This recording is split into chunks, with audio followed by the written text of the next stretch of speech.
Episode 66, Chaos Meatballs.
Filters on your glasses at first too, but it's I'm assuming just the screen reflection. Yeah.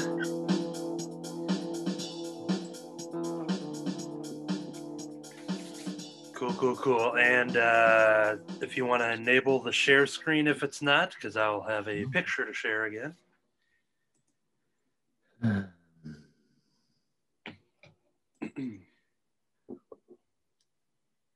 Who can share? Why does it always goes back to like these default there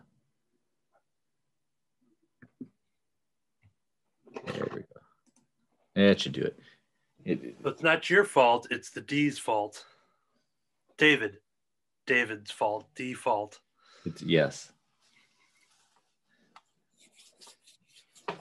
Here we are for another great Under the Cowl. Is this one going to have as cool as an intro as last week's episode?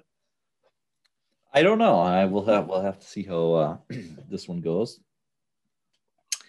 Yeah, I didn't spend a lot of time on that, but just threw something together, and I thought about doing changes throughout the whole intro, and I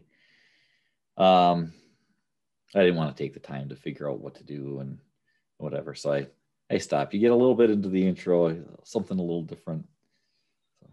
Yeah, that reminds me, I have to go back and watch the latest Fat Man Beyond from Kevin Smith and Mark Bernardin.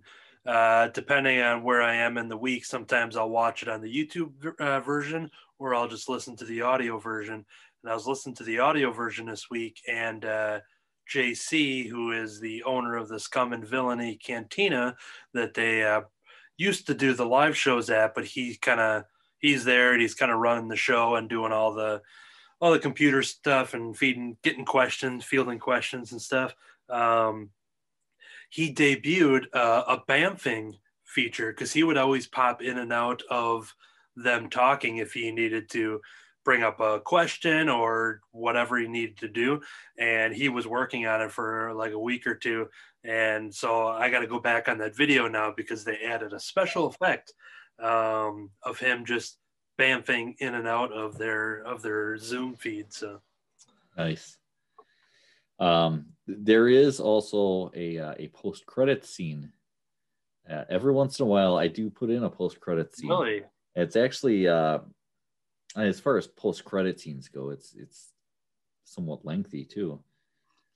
So David just sent me a video, and I think I know what it's about.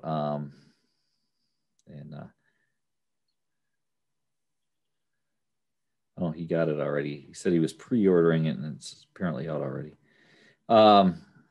So Superman, Batman Generations. There's 3 parts to that. There's the original one, then they did a Superman, Batman Generations 2, and then they did a Superman, Batman Generations 3.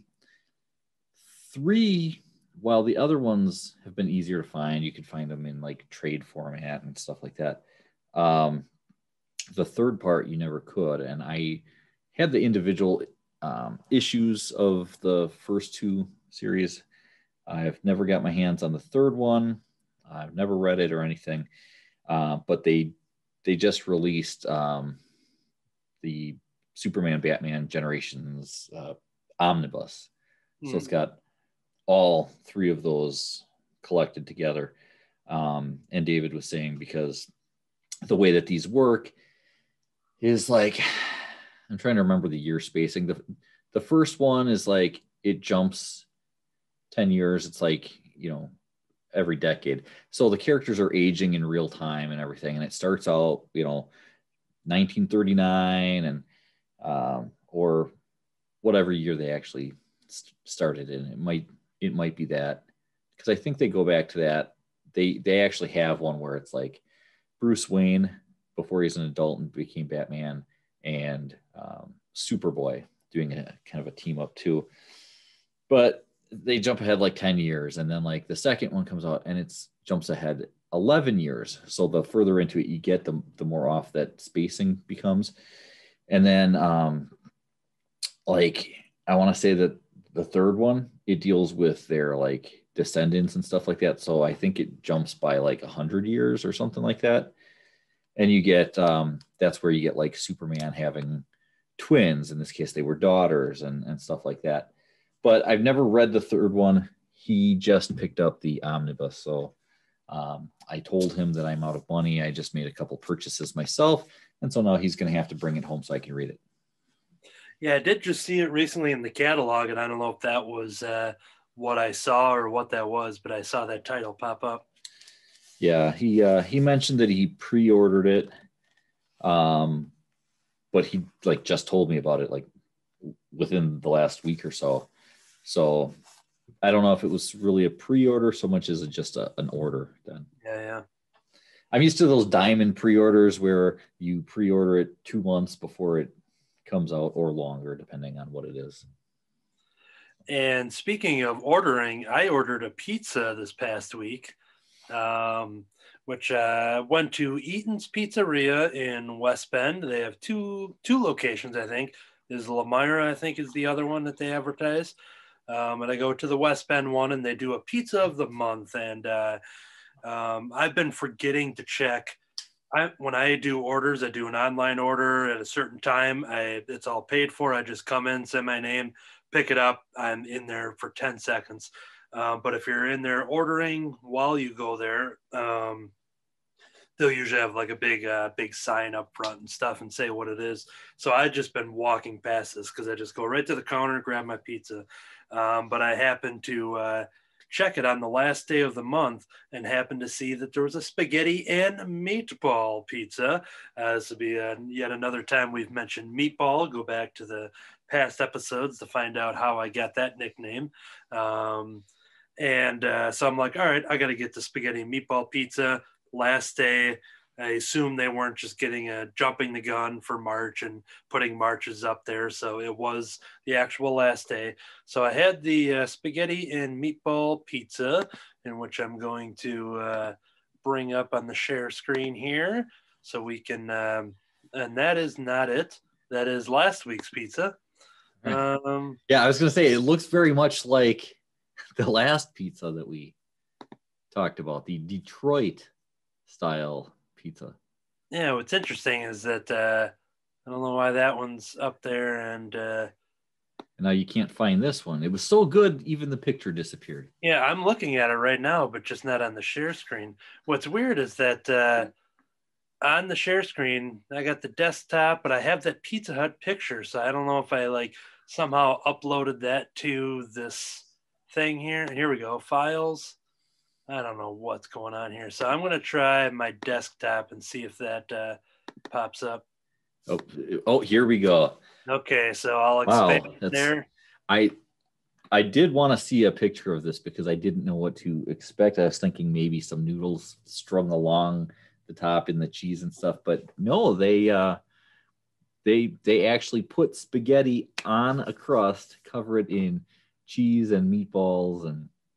Yeah, it's the kind of meatballs of like Pizza Hut of their, just the bigger sausages. It's not your traditional like Lady and the Tramp size meatballs or your wedding singer size meatballs, that he's getting paid. Yeah, in his hands.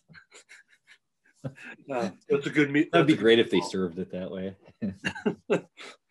And then when you bite into it, they sit there and watch you, and they're just like, that old lady was so excited, being like, oh. So this here, yeah, it's basically baked spaghetti dish on a pizza crust. It held together really well. It wasn't really sloppy.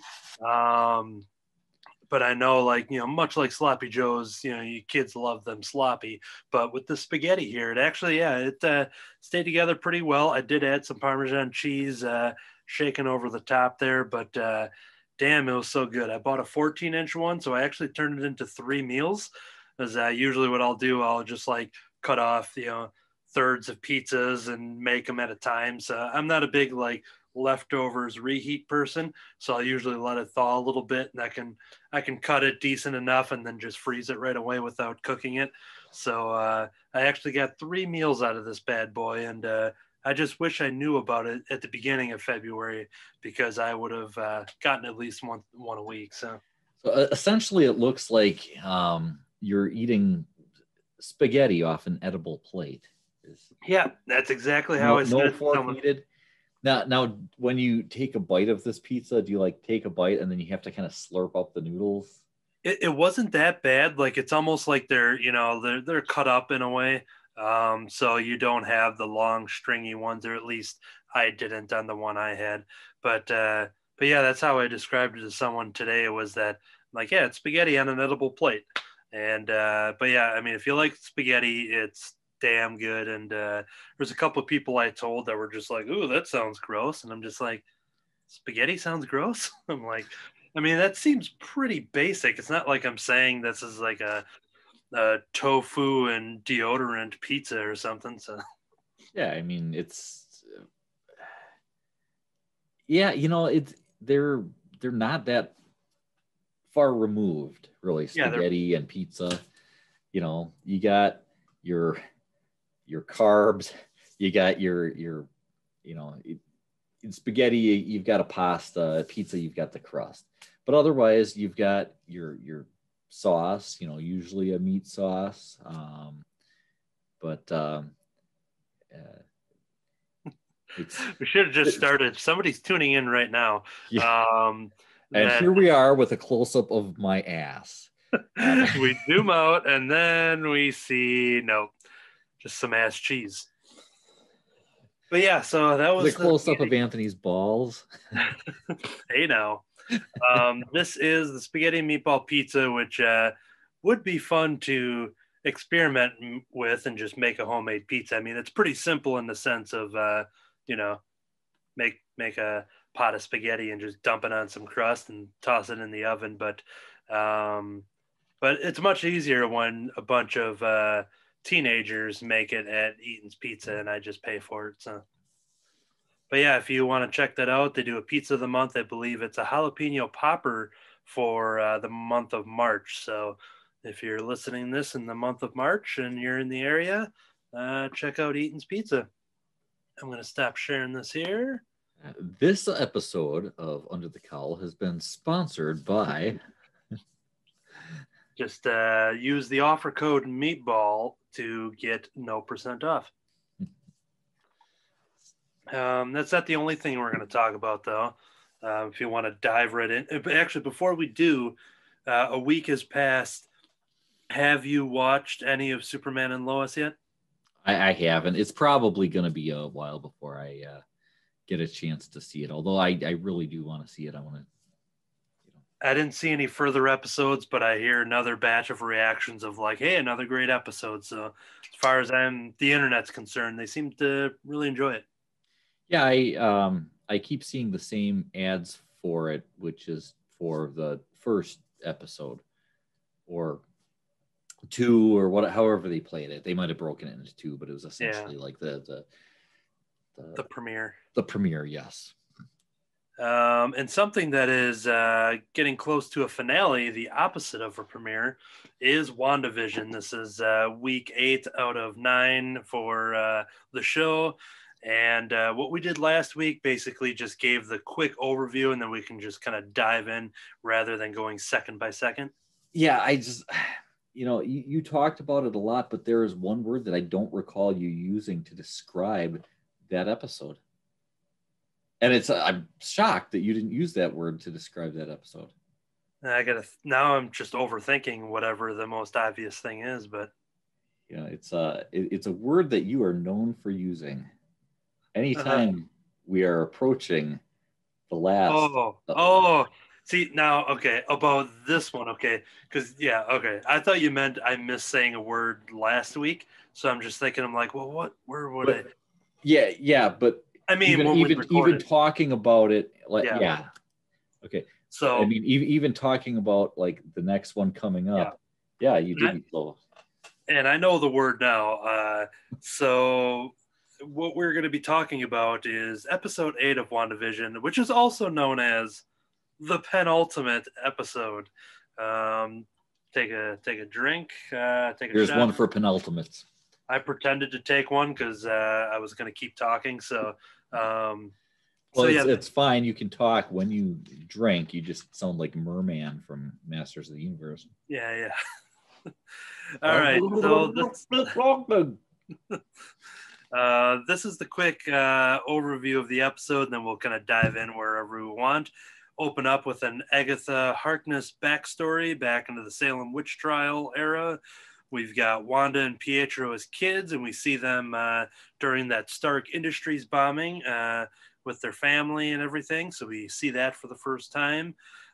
We have the Avengers compound, where Wanda and Vision really start to solidify their relationship a little bit, or their friendship at least. And it's fun to use the word solidify when the scene starts with Vision, coming through the wall. Right. And I don't even know for comics if there was a special term used for it, because it's basically like the same way that Kitty Pryde would phase through things. Yeah. But I don't know if they ever referred to it as phasing when it came to Vision. Yeah, I'm not sure what they would have said. So we have the Avengers compound scene, which took place during the Captain America Civil War movie, just a scene we never saw. Then we cut to the sword facility, going back to that camera footage that we saw that maybe wasn't the footage we thought we saw of what really happened, where Wanda then sees Vision taking actually from the panels of West Coast Avengers. Then we cut to her after that moment driving into Westview. She's got an envelope that's got a deed for the house that Vision says to grow old in, with a nice little heart, which is a little callback to the very first episode when they're wondering what the heart means on the calendar. So there, I don't know if it's a direct tie, but it's a very similar type of thing. And then we see Wanda's creation of Westview, her vision, if you will. And then we jump into the current time as Agatha Harkness has both Billy and Tommy on some magical leashes, and she's got them all tied up and everything. And she says the words chaos magic, and she says what I believe is the first time of Wanda Maximoff being referred to as the Scarlet Witch. That is correct. Yes, she is not within the MCU been referred to by that name at all, which, I think a lot of people didn't really notice that, even in my house, like I knew it, but I didn't really think much of it. It's just kind of like, they haven't used it. And even Tammy had asked me, like, haven't they ever called her that before? Like, she was kind of like surprised, but never really thought about it. It just didn't click that, this is actually the first time we're calling her that. So anybody who isn't familiar with the comic version or whatever might not even, at this point, you'd think that people know that she's Scarlet Witch in the comic books and whatever. But for those who aren't as into it as some people, they might have just kind of like, what, Scarlet Witch? What, huh? Yeah, I think the closest we got was Tony probably calling her a witch or the witch or something. And going back to Age of Ultron, which a lot of this series, is really going back to, is they keep promoting that movie after every episode where you can just press play and watch Age of Ultron. But talking about character names and things like that, one moment I liked from that movie is when Black Widow refers to Iron Man as Shellhead. That's a very old comic, 60s, 70s comic nod and stuff. So yeah. You get that every once in a while where they'll throw something in where they're being used and not a lot of people are going to catch it and whatever. But that takes us back to, the theories on possibly having had AIM soldiers and stuff like that too, because there's all these nicknames and, people sometimes referred to them as beekeepers. So when you have actual beekeepers in, the first thing some of these people think is, oh my God, they're going to do AIM. But, at the same time, they put a sword emblem on them. So, yeah. And so I hope that when we see the Ant-Man 3 movie, the Quantum Mania, I believe it's subtitled, I hope that in that movie we see Giant Man and somebody just refers to him as High Pockets. That would just be a perfect time to go back to all of those nicknames that, and by the way, I had read the West Coast Avengers stuff, which deals a lot with Vision being ripped apart and coming back. We'll talk about probably the mid-credit scene. We'll wrap that up at the very end. Do you happen to have that very expensive issue? Not the actual issue. I mean, I could rip it out of this trade paperback if I really want. Because apparently now it's a very expensive issue. It wasn't really previously, but I'll tear it out of here and then I'll put it on eBay. Because it's right here. So it was originally stuff that I read on Marvel Unlimited years ago, and but I never owned it. So the second that an episode ended, I went over to eBay and it showed up within days, and I now going through, almost done with it there. So, but in West Coast Avengers, Hawkeye's the one that throws around nickname after nickname for everybody. It's hilarious. Like everything where I'm like who's he even talking about now? Because he just has this random nickname for everybody. So that would be a cool thing to see. Maybe in the Hawkeye series of Clint just. Maybe he'll pick that up, now and be nickname guy.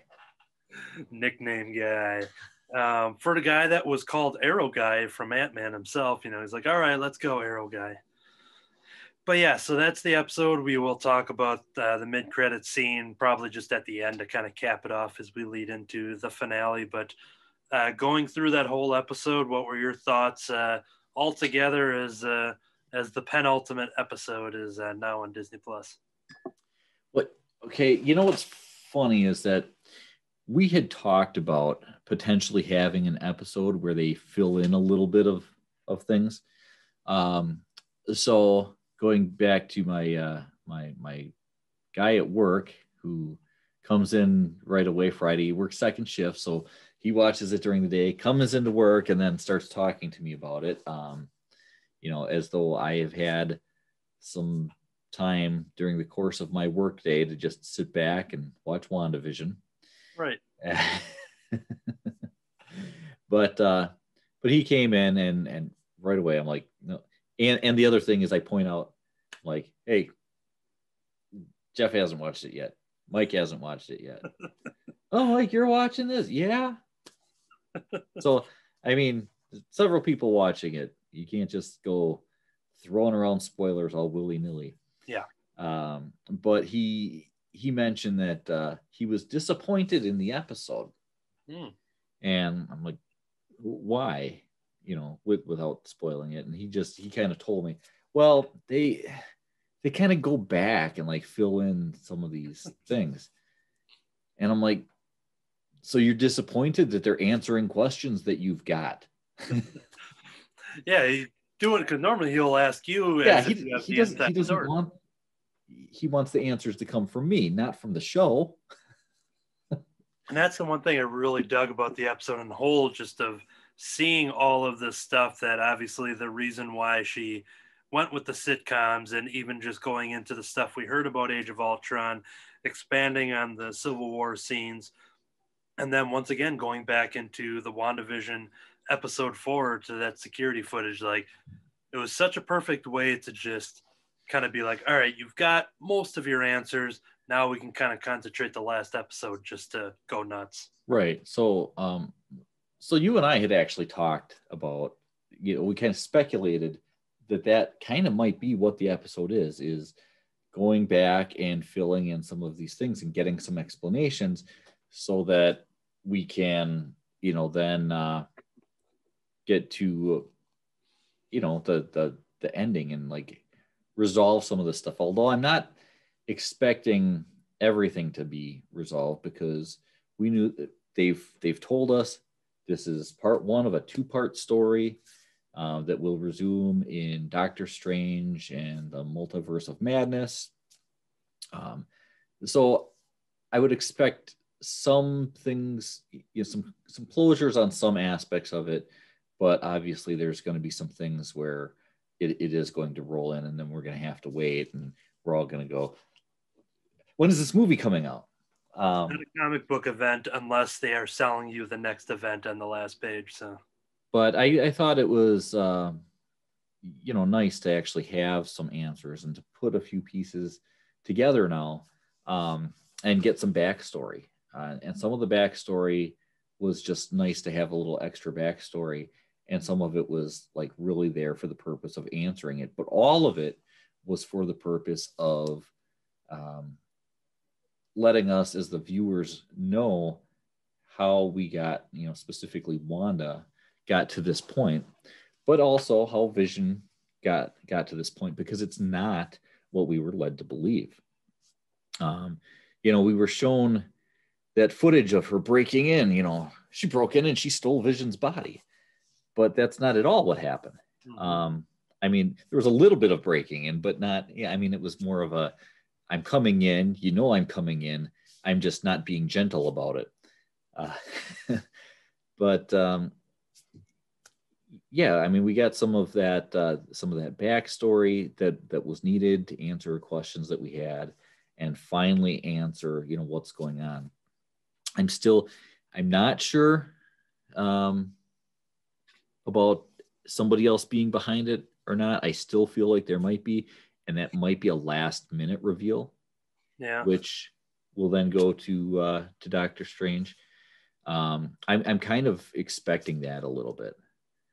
Like, we'll go through the next one, and they're not gonna start off the episode or even maybe midway through just suddenly drop this on us that, well, actually this person or demon thing or whatever is behind everything. But it could be like something that you find out at the end, and it's like, whoa, well, now we've got to watch this. Yeah, and then one of the hardest things about this upcoming finale will be the, it'll be a year and like 2 months or so wait until Doctor Strange. Thankfully, we'll have many Marvel Disney Plus series, and crossing the fingers that we will get those movies in theater, or however they're going to eventually deal with that. We have a lot to distract us, but coming off of this here, we're going to be waiting a little while, at least until Spider-Man, which will be the next big closest thing that was most likely going to have some. And I am surprised, knowing the little bits that we know about Spider-Man. I keep thinking that there's really sounds like it's a 3-part story, because you've got some, you're certainly going to be getting some multiverse type things in the next Spider-Man movie. And when you look at the information that's been revealed to us about it, and we know that Doctor Strange is going to be in it. I've heard that perhaps, and I don't know if there's any confirmation that Wanda is going to be in it. Haven't heard anything about Vision, so I don't know what that means for him. But I've heard at least some rumors that Wanda would be in it. But we have been told that Doctor Strange will be in it. And Doctor Strange will now kind of be doing the Tony Stark role that we've had in the other Spider-Man movies so far. Yes, they could get me, to fill that role. Yeah. But for some reason, they figured Doctor Strange, as portrayed by Benedict Cumberbatch, would be better. Like maybe it's going to draw more people in than I would, or Weird, something. I weird don't know. choice, but whatever. I don't get it, but it's it's whatever. It is what it is. But yeah, there's a lot going on. I think one of the things that the internet is really enjoying is the words that Vision says in the Avengers compound scene. So the episode is Agatha basically walking through Wanda's life as a child up till present, going through all of these moments, whether we've only heard about them or seen a little bit from them. We're just expanding on stuff that they didn't concentrate on in the past. But there's a scene in the Avengers compound when Vision phases through the wall and they sit there and she's watching Malcolm in the middle. And, a year ago, if you would have said that, being like, well, that's a weird thing to do. Right. Wanda sitting there watching Bryan Cranston and what's his face? I can't even think of the kid's name. Malcolm. You know what? I can't right now either. Anyways, there's a line there which I had to write down so I didn't get it mixed up, but she's grieving about Pietro dying and she's sitting there. She's in a country she doesn't belong to and she's just on her own and blah, blah, blah. And she's talking about her sadness and the only thing that's going to make it better is if Pietro was there, if she gets to see him again. Vision, who is very brand new at all of this stuff, and he's, not really sure how to treat Wanda in this moment. And there's, some things he says that, kind of ticks her off a little bit. And he kind of reacts of like, you even see him like kind of look to the other side like, oh, whoops, and she realizes that and kind of scales back and apologizes. But he says a line that goes, I've never experienced loss because I've never had a loved one to lose. But what is grief if not love persevering? And that is a line that was a pretty powerful line delivered to Wanda, but immediately on the internet all week long, just seeing so much new fan art tagged with that Vision line and so many people just memeing it up, but ultimately just saying like, whoever wrote that line deserves a raise and all that kind of stuff. And that was a line that was pretty powerful. And a friend of mine who's experienced a lot of loss within the last 5 years has been watching this show, and I wait until they send me their reaction before, I watch it, right away at 3:30 a.m. But, they'll maybe watch it, down the road. And that was the thing that they sent to me, that line is saying just like that, like meant so much to her because of, she related to that line much like how Wanda does. So that was a pretty powerful moment of the episode. That was one of my favorite things, at least. So. But yeah, I think we really needed an episode like that. I don't know how somebody could be. I mean, everybody has things that they expect or want to see or whatever. For some, it wasn't that kind of flashback, fill in the gaps of the story kind of episode, and I guess that's okay. But no, I think it was great. It was we know it was going to be a little bit like a step back before really going into that final thing, but it was a way to do it and still not just be this dull episode that a lot of shows would do, to just kind of, all right, we're coming up with something, but we're going to reel it back a little bit. Not a clip show. Yeah, it was. But it was clips that we hadn't seen. Yes. Or hadn't seen from that perspective. Yeah. In the case of the retrieval, not really though, of Vision's body. But that also led to seeing kind of the return of Vision in a way that we probably weren't expecting, because we were expecting it a while ago. A lot of people were expecting this, like after he was killed by Thanos. Like, okay, I mean, they gave him the Optimus Prime death, and seeing him in those colors, what everybody, not everybody, but a lot of people kind of went, oh, they're going to do they'll bring him back, and he'll be, basically the MCU version of the White Vision. And then we find that they didn't do that, except they did now.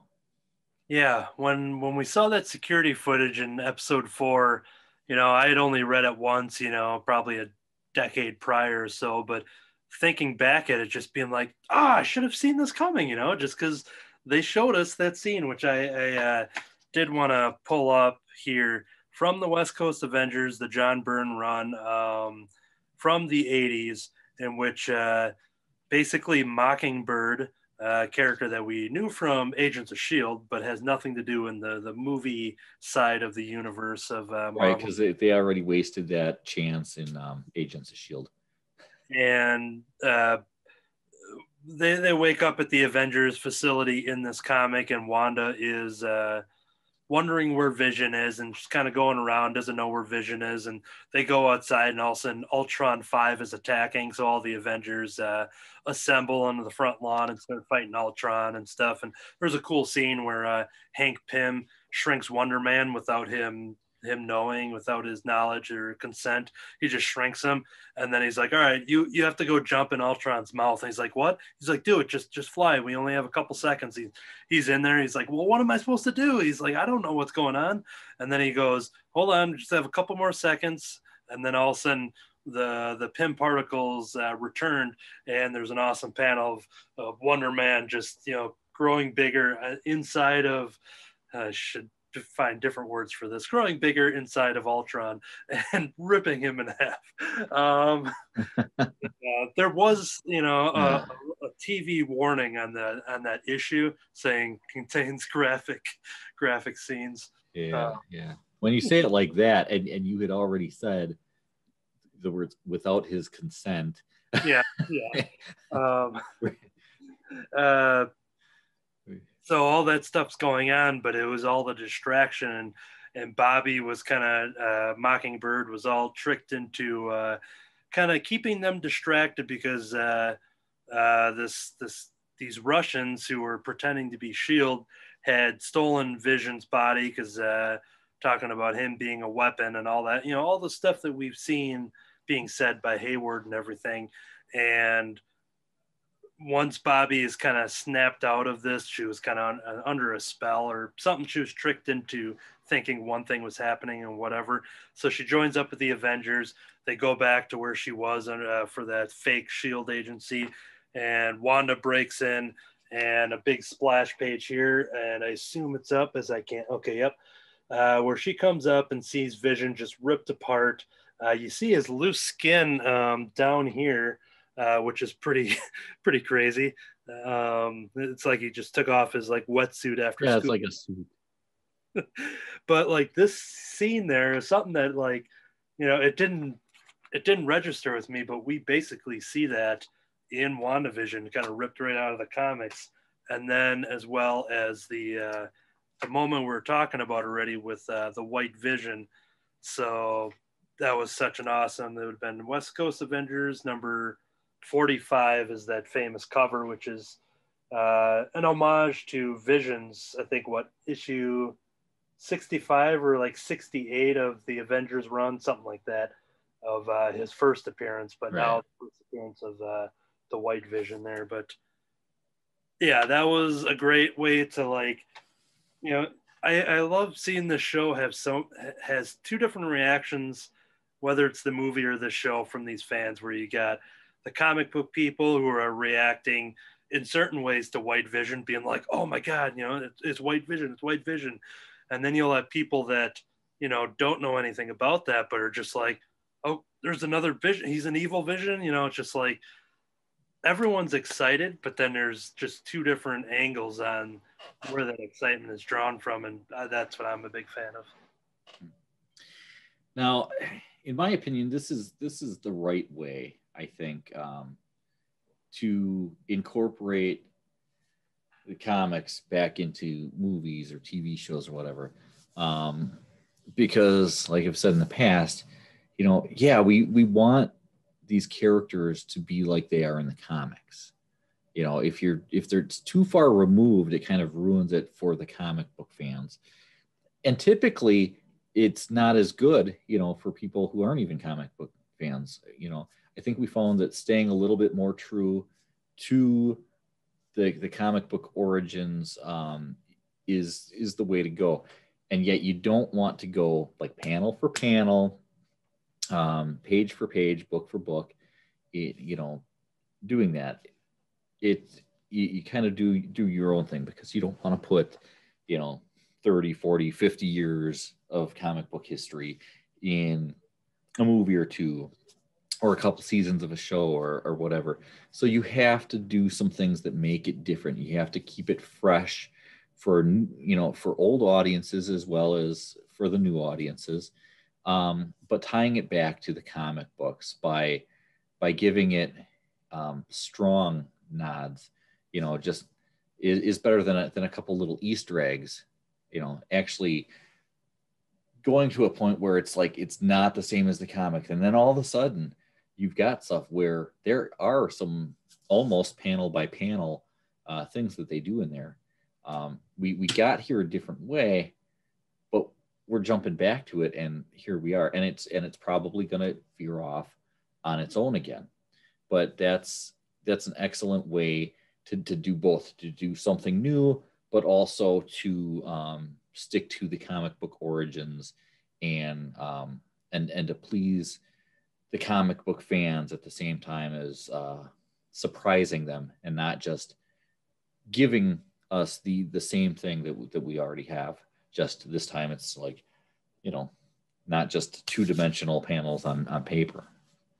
And in this scene where she finds Vision's body is such, you know, Hayward's allowing her to do to go in there, and you know he's got all these, you know, ulterior motives and stuff, but like he's not holding back. He knows kind of what she's capable of, and kind of maybe takes her off the scent, if you will. That's how I'm kind of reading it, where he lets her go in there, realize, going back to a line from Infinity War, when you see Paul Bettany as himself, Vision, you know, in the identity of Paul Bettany, the actor Paul Bettany, married to Jennifer Connelly, who was also the voice of Spider-Man's AI within his suit.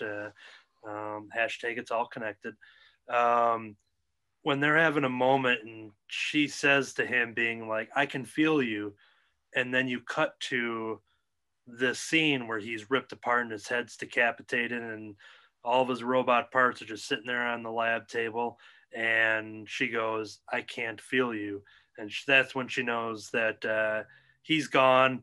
She basically leaves, and it feels like Hayward wanted her to do that so that basically he can keep working on his weapon project, and then also use this footage to get the sword people, get Monica and Jimmy to be like, well, here, look, she's the bad guy here. Let's go to Westview and let's kill her.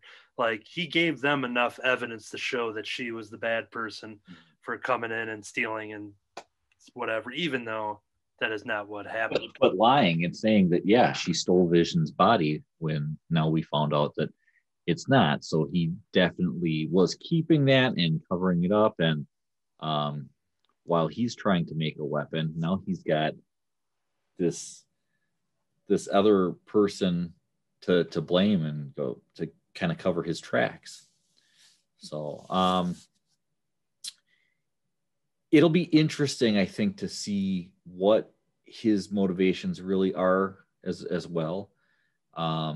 They could go a couple different routes with that. We could find out that he's more involved in this, but I don't think they're going to do that. I think this is just somebody with his own, you know, agenda of getting rich and powerful, or just powerful, whatever it is. I don't think that it's going to be revealed that, oh, he was Mephisto all along. I think he's just going to be this kind of jackass who regular asshole, power hungry. Yeah, he's just a regular asshole. He's not like a hellish super asshole. Who's he, sir? Well, he's an asshole. He's my cousin. How many assholes do we have in this sword facility? I knew it. I was surrounded by assholes. Keep firing, assholes. Okay, anyways. Yeah, and I'm feeling that same thing too. And one thing with White Vision that I saw some people talking about online, I think it was on the Fat Man Beyond, someone had mentioned it, that, their Vision was created by Ultron as, to be a weapon and all that kind of stuff. And people are speculating, what if, because we're definitely going to have some vision on vision action in this finale here. And what if when he starts speaking that he sounds like James Spader? What if James Spader has returned to do the voice of White Vision against Paul Bettany's Vision Jarvis combo? While I doubt that, that would be interesting. But yeah, see, I'm wondering if in the end, the White Vision reanimated physical body will somehow be used to save Vision so that he can leave the hex and, whatever, kind of be returned to a body. Although I still want to know what happened to all the information that they were successfully able to pull out of the Mind Stone. The Wakanda stuff you're saying? Yeah. What happened with that? We don't know how close they were. Even if they didn't finish, are they close enough that between White Vision body, Wanda's thing going on, and that information, that we could truly bring Vision back, not as some magical construct, not as some mindless, soulless robot thing, but actually as Vision, even if he might be missing something, but I felt like they were getting very close to finishing, and then all of a sudden it just, okay, well, we don't have time. So is it what, like, they lost all that information because they didn't have all that information, or is there still most of this, whatever they've got, out there? Maybe Hayward's gonna there's gonna be a previously on clip for him to start off the new episode, and he's sneaking into Wakanda, so you'll see them fighting all like the space dogs and everything, and then you'll just see Hayward just creeping in the background and taking a USB drive out of Shiri's laptop, and then he runs off, and it was Hayward all along. Tony Stark is gone now. But but it would be, yeah, he left. He ran to Burger King. Oh, okay. Because I started with WandaVision. I haven't seen any of this other stuff they've been referencing. I was just starting with WandaVision, and then I'm going to watch everything. It would be interesting because they didn't use Hank Pym to create, Vision as was done in the comic book, because they just weren't at a point where he was introduced in the movies yet. So to introduce him for that point, I mean, they could have brought him in somehow and been like, oh, this is Hank Pym, and he's kind of the missing genius that's going to help us put all this together. But he wasn't. However, he is in the MCU now, and I think it would be kind of cool. They won't do it, but it would be kind of cool to now bring all these pieces together and be like, we need someone else involved to do this. And Hank Pym actually comes in and gets to be a part of recreating Vision and kind of brings that back. I'm certain they won't do that, but it would be kind of cool to do. I'm all for that, because it would give us more of an opportunity to hear Michael Douglas as Hank Pym saying wombat. I just love that from when he calls Scott's, and he's like, oh, those wombats, and like just hearing him say wombat makes me laugh every time. So if we can get another wombat line out of him before his character is killed off, but that would be a cool way to kind of go back. Doing that would be like what they did with Guardians. So going into the first Guardians movie, it made more sense that Drax's point of being was to kill Thanos, but that was a whole nother story thing that, and that's a lot to cram into a movie. It was just easier just to not even do that at all. He was going after Ronan because Ronan, blah, blah, blah. That just left one thing they didn't need to explain. But then by the end of that movie, once Drax says the line when they're walking out after getting their thanks or their medals or whatever the hell happened. I think Chewie didn't get a medal in that scene or something. But Yeah. but he says, he's just like, Gamora's like, oh well, now you should be at peace, knowing that Ronan, who killed your family and blah blah blah. He's like, well, actually, Ronan was just a whatever gambler. He was just a pawn, and he was working for Thanos. So it's him who I have to get. And that was their moment to give Drax that purpose to go after Thanos, which doesn't pan out that much, anyways. Right. With the story, it didn't work, but they were able to bring that back. Yeah. And that would be that same kind of nod too, if it, and having a little Hank Pym in there. But hey, that's something I haven't heard anybody say yet. When all these theories and stuff, but I would double down on that. That would be awesome, but who knows?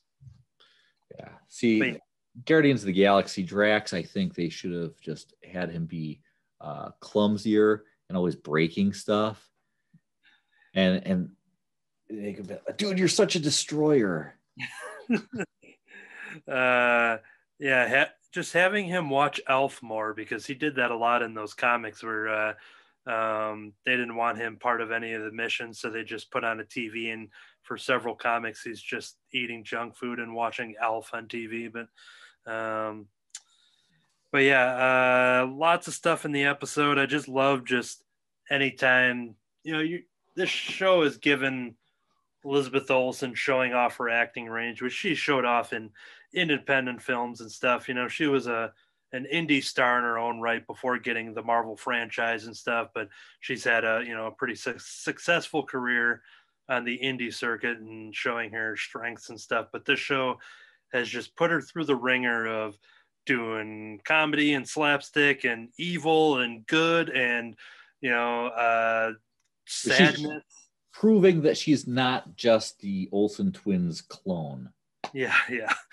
She's doing basically every genre in a way of when it comes to going through the sitcoms and just being she's doing it all, and she's doing a great job. And then you see the same with Catherine Hahn as well, who prior to this we mostly know her as a comedic actress in the movies and stuff like that, and has some serious roles too, but she's never had an evil witch role that is both scary and funny at the same time. She brings that balance pretty good, where especially at the end, she's pretty scary when she's got the kids all on a leash and she's very serious, but leading there was right in the beginning when she I think Wanda goes like, oh, like, where are my kids? And then she's like, oh, where are my kids? She just repeats that line in a like she brings that comedy while still being dark.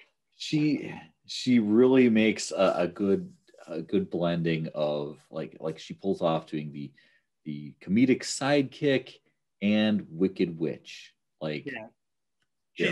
She's over the top, but not over the top. Like, she's doing over the top witchy type things, stroking the bunny and saying all of her little lines, but it's not cheesy in the sense of like, oh, this whole show is lame now, because she backs it up with her darkness. And like the scene when they're sitting there in the meeting Wanda's parents, and they're like, oh, where's Wanda? And Pietro calls Wanda, and then Agatha's like, oh, right away she's like, oh, he's loud. It's just like, he's really loud, and tone it down. But also just like, we're right here, geez, she's just like making all this commentary in there that's just hilarious during these very serious, dark moments. But so good. She's very over the top, but under the house, There we go. That's yeah, I couldn't said it better myself. In more than ways than one. I mean, they're in the basement, so in the basement, yeah. But yeah, it's a lot of fun going into this last episode. Speculation about the 50-minute episode runtime, supposedly. That could still be 7 minutes of credits or whatever. Who knows what's going on? But yeah, I've seen that too. I heard it's going to be an hour long, 10 minutes a show and 50 minutes of end credits. But ultimately, when it's all said and done, they quote unquote promised us the 6 hour long television shows, which were normally going to be 6 hour long episodes. Even the creators had said that when they were filming these, that they weren't sure if these Disney Plus was doing weekly drops or Netflix binge drops, whatever. And obviously, with the style of the show, with the sitcoms early on, it made sense to stick to those close to half hour run times, getting a little longer as we introduce the outside MCU world. But coming up with Falcon and Winter Soldier, we have gotten the confirmation that it is like an 8 hour movie, almost an 8 hour movie, which means those 6 episodes are going to be an hour and change. But going to the She-Hulk show that's going to be filming soon, they said that they're sticking to it like the half hour format. So that's going to be, another like 8 to 10 episodes or something. So they're all going to be divided out however they need to be to tell their story. But we can at least get we can get 3 movies worth within 2 months every time these series comes out. Yeah. While getting 4 or 5 movies in the theater too. And with all the streaming services and things like that, now it makes sense. Before you had a certain time that you wanted to stick to, to sort of throw the commercials in there and whatever, and just be a standard amount so that when it goes into syndication, it's the same thing. But with a streaming service, I mean, it's like it's in syndication already, almost just with the same, streaming service. Although there are some shows that have gone to other ones, but it really makes sense to just do whatever works for the story. At the same time, I mean, you want to keep them somewhat consistent. Like you don't want to do 37 minutes, 35 minutes, 3 hours. It. Yeah, what I on a couple episodes will make sense, but still having it kind of like, making sense and being somewhat of a format. They just don't need to stick to it tight. This has to be exactly 23 minutes long. Yeah, because then you get moments where they're like, okay, now we got to cut out this 30 seconds because we have commercials and we have to get our show off the air before the reruns. Yeah, when it reruns on, I don't even know who reruns shows anymore. I haven't watched an actual TV in years. Yeah, I just name drop Becker, which is an old UPN. You'd always hear that, just like watching, tonight after SmackDown, an all new Becker or something. But yeah, if we do get our 3 hour episode and our 30-minute episode, I just relate that to the idea of you're reading a comic book, you read at your own pace, but then all of a sudden you're in the middle of it, and then you get a bunch of phone calls or you gotta do something, so it takes you 3 hours to read that comic. Just that's how I'm gonna look at it. Well, even a comic book. I mean, you got your standard. Depending on when the comic was done, it might have been like one when it was a 32-page comic or whatever, and then all of a sudden you get your 80-page giant. We get a bunch of backup stories, so we're gonna, that you didn't pay that you paid for, you just didn't want. So, but yeah, and actually, I'm glad this popped up because I'm watching the episode in the background. Probably my ultimate favorite moment. I had mentioned it early on, but with the deed. So with her, having the deed, she's sitting there in the empty plot. She goes through Westview and she sees, a good majority of the people. We see her, we see Mustache Guy, we see that 70s mom lady. We see all of those people. There's still some people we didn't see. But that 70s mom, I was surprised because we haven't seen her actually was she in more than just the one? She was in the first one, and then she was in the second because she was at watching the magic show. but she didn't say anything, but she was at the magic show. Yeah, so. Aside from any kind of flashback to that might have come during the run, but yeah, so we haven't really seen her since that. And then, there she is. She's in the town. But yeah, the moment where she, has that, and, looking at the deed of the plot that we're going to spend their life and grow old together, blah, blah, blah. And that's when she breaks down, much like in Age of Ultron after Pietro dies, and falls to her knees and screams. And basically, she kills all like the Ultron robots around her and stuff. But then in WandaVision, all of this crazy magic, and she does this weird, she's like bending back, Matrix style, and she's like forming I got a chair here so I can like do it here. She's forming the house around her and black and white all over the screen. And we didn't really talk about that, where she created her own vision, which that is something that was surprising to me. Because, once again, we were led to believe, we were led to believe that she took his dead body and just created him from there. But seeing her in color and her in her sweats and her grieving clothes, and seeing him all in his 50s, black and white, and she steps into the frame, she's in black and white, and we see how we first saw them in this show. But just that whole moment there was amazing, leading to Agatha in the audience of the sitcom. And yeah, great stuff. But yeah, coming up on this Under the Cowl podcast, we will have one more episode, which obviously we will talk about the finale of WandaVision and all that stuff. Falcon and Winter Soldier coming up, but maybe we'll structure it a little different, because it's probably not going to be as theory bending as this show of being like, what does this all mean? It's I don't think it would. I mean, it could be, but maybe we would check in at episode 1 and then maybe a halfway point and then the finale, if that, however we want to play it. But yeah, we'll see. Time will tell. Right. Yeah, we'll find something else. Maybe some other people will come back that don't have to worry about I'm not caught up on it, I'm not going to be able to participate. So yeah, it's always hard to relate, because this is, while there's a lot of serious stuff going on in the world and people have family and kids and all that kind of stuff, the Marvel stuff is always like my number one priority. Like I said, I wake up at 3 a.m. and get ready, and I'm like, all right, I gotta watch it, because I don't want to stumble across something online, and I just need to have that consumed, so I'm not working all day on Friday just wondering what I'm missing.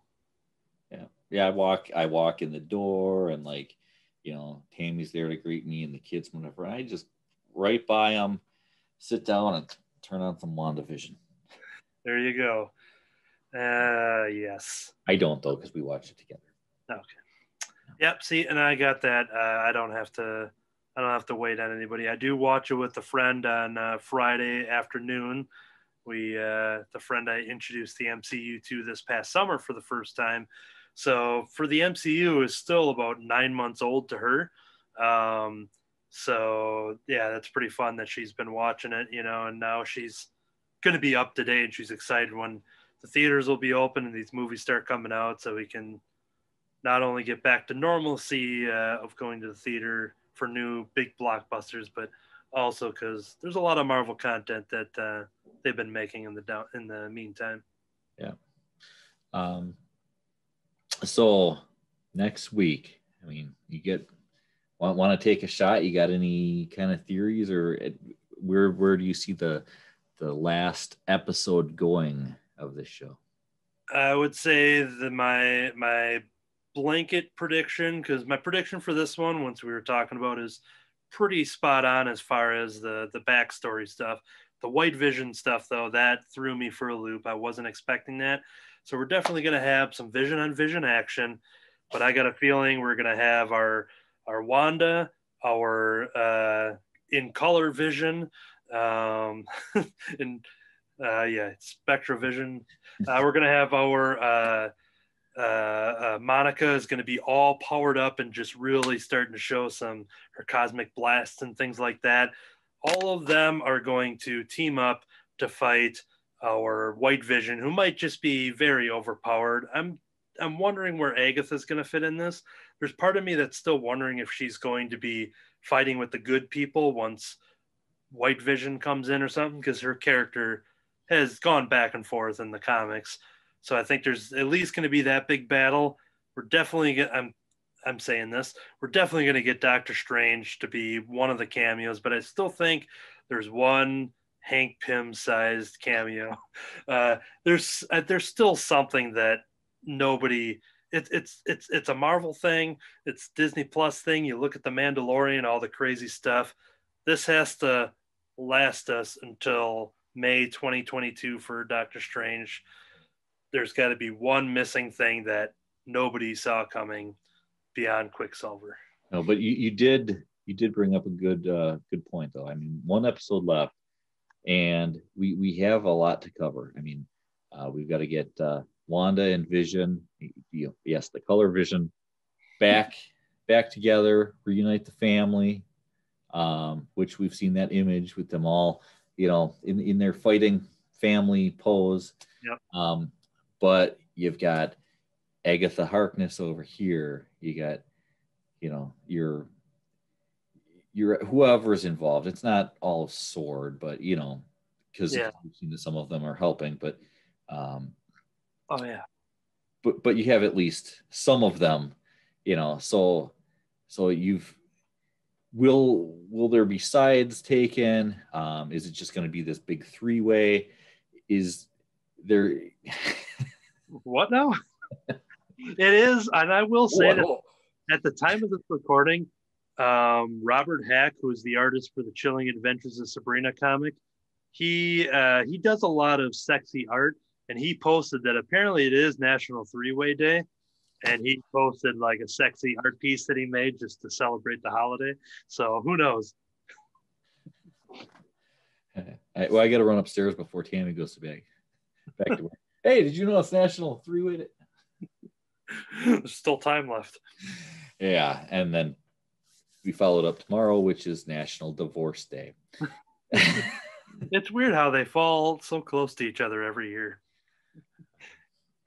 But it will be interesting to see, if sides are taken, if it's like this big whatever, where Monica falls into it, and things like that, and what happens afterwards, that we are getting the tie-in, because Monica, we're expecting to go after the next Captain Marvel movie. So will she be involved in other movies in the meantime? Will she be in Doctor Strange? Will Agatha Harkness be involved in that? We don't know. We don't know what it will carry over. And it was just like, I remember when they were on TV, never quite made it to the movies. And I got a feeling that with the two Visions there's got to be one more heartbreak to really set Wanda off, because I think we're going to lose our colored Vision. I think we're going to lose him completely, and there's got to be something that's going to set her off. I think the kids are going to be taken again, whether it's a Mephisto level type of thing, but I think the next time we're going to see the kids after this show, crossing the fingers that they are the teenaged versions, and they're pretty much, once everything wraps up, they can just start joining Kamala Khan and Cassie Lang, and Riri Williams is coming down the pike. We got Kate Bishop coming down the pike. There's a lot of Avengers on the younger side that are probably going to be introduced. Somehow we have to assemble them.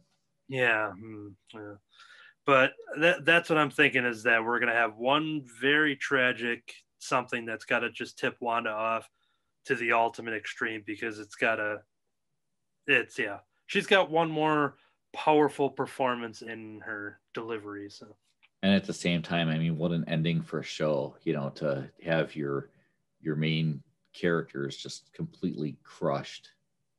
Yeah, a show that's built off of tragedy and grief and death and all that stuff, that I wouldn't be surprised if it just doubles down on that in a way. And I mean, because there's definitely characters that you're rooting for, that you want them to come out.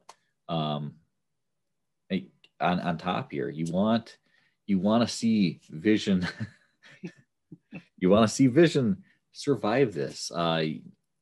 You know, you want to see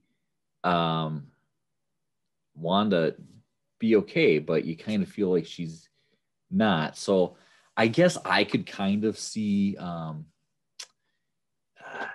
I could kind of see some sort of thing with Vision surviving it, but losing the kids, because that gives some sort of a happy ending at the same time as you're getting all of this other stuff going on, and not for Wanda, because maybe she loses the Vision that she loves, and what we have is something maybe not the white Vision as he is, but maybe something kind of in between, but not, you know, not that Vision.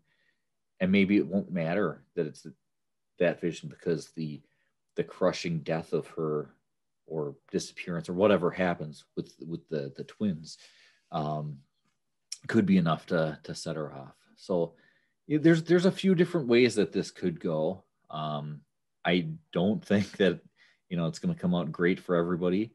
I think we're kind of seeing them set up Wanda as potentially being, and it's been talked about, not confirmed, but talked about Wanda as being kind of like the villain of Doctor Strange, you know. Yeah, being the big bad, if you will.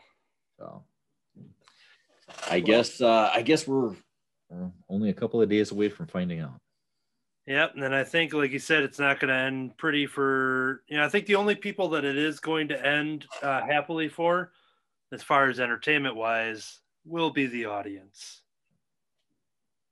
Whether you're laughing or crying or whatever, it's probably going to be entertaining on some level. So, but what do I know? So yeah, I think that'll do it there. We'll see if I do have some food to talk about next week that I'm holding off on. It's not pizza. Yes. I have food I have to talk about this week. Oh yeah. Oh yeah. Because if I didn't talk about it, everybody would think that I was a loser. That's right. That's right. This is they got to pick up a loose thread here. So, I did enter my chalsa, which is my version of chili, into the 4th annual Lakeside Chili Cook-Off, and I came away with second place. So there's this pattern that's formed. So I got first place, then I got second place, then I got first place, then I got second place. So I think it's pretty safe to say that next year I will take first place again. Well, congratulations on your second place. You know, you just add that trophy up to the next one. Is it like a silver bowl of chili? Well, they kind of changed the prizes. The first year, I think I might have got some kind of gift card too, but I got like a wooden spoon that was kind of like have the name and prize stuff burned into it. So like you get this wooden spoon trophy. The second year, I got an actual trophy. The third year, I got a cast iron skillet thing, and like the cleaning kit and everything that goes with it. So it was a pretty good prize that I think I've used once.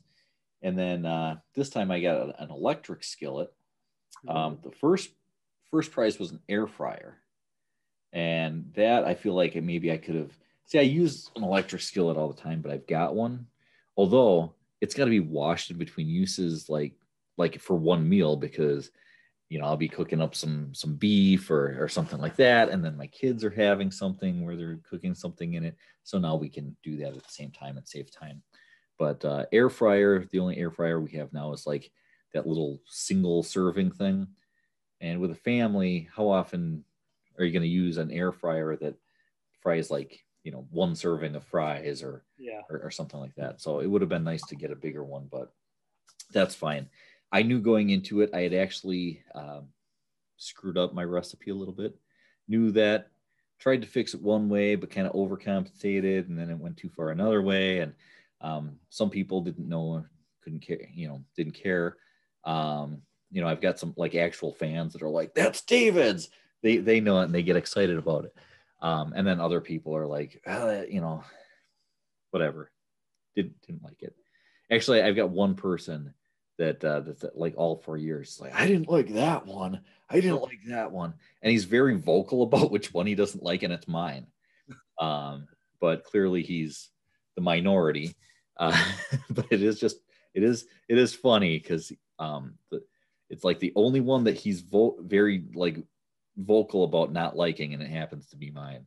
So it's funny, but yeah. So second place, first place again next year. Good year to look forward to then. All right, I'm guessing that'll do it. That will.